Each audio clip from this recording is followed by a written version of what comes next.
ফেব্রুয়ারি মাসে প্রেমিক প্রেমিকারা এমনভাবে বেরিয়ে আসবে যেভাবে ফিনাইল দেওয়ার পরে পোকামাকড় বেরিয়ে আসে। পুরুষের ভালোবাসা মারাত্মক সুন্দর, যে নারী পেয়েছে সে গর্ভবতী।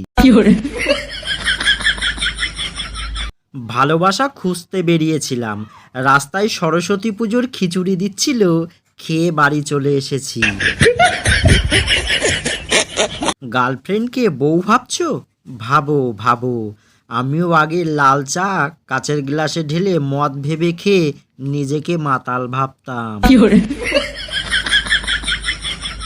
মেয়েদের তো শুধু তাদের বয়স লুকোতে হয়, আর ছেলেদের মাথার টাক, ভুঁড়ি, মানিব্যাগ, সিগারেটের প্যাকেট, এমনকি মোবাইলে মেয়েদের নম্বর অবধি লুকোতে হয়।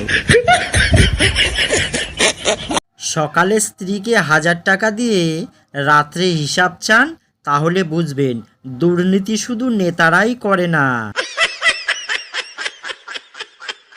জানুয়ারি কাটলো টাকার অভাবে, আর ফেব্রুয়ারি কাটবে ভালোবাসার অভাবে। আসেন বিয়ে করি, আপনিও মা হন, আমাকেও বাবা হওয়ার সুযোগ করে দিন।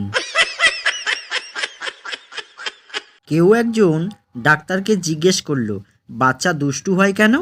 ডাক্তার এক খুব সুন্দর জবাব দিলেন, যে জিনিসের জন্মই হয় দুষ্টুমির মধ্য দিয়ে, তা শান্তশিষ্ট হবে কেমন করে? স্বামী, আজকে রুটিগুলো কিভাবে পুড়িয়েছ? স্ত্রী, কারণ আমি দিনে দিনে সুন্দর হয়ে যাচ্ছি। স্বামী, তোমার সুন্দর হওয়ার পেছনে পুরা রুটির কি সম্পর্ক? স্ত্রী, আমার সৌন্দর্য দেখে রুটিও জ্বলতে শুরু করেছে।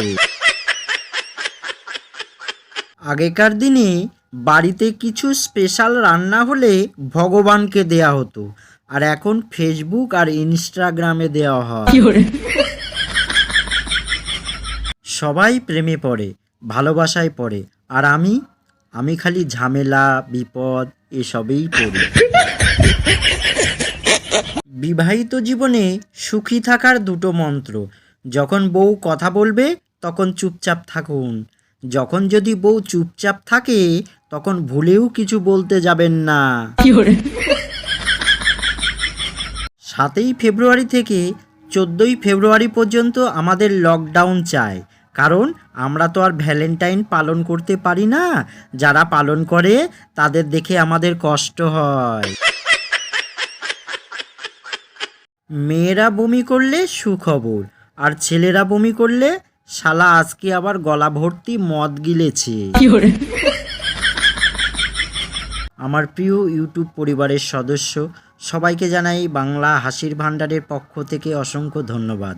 সকলে ভালো থাকবেন, সুস্থ থাকবেন, আর জোকসগুলো শুনে কেমন লাগলো কমেন্ট করে জানাবেন, আর চ্যানেলটিকে প্লিজ সাপোর্ট করে যাবেন।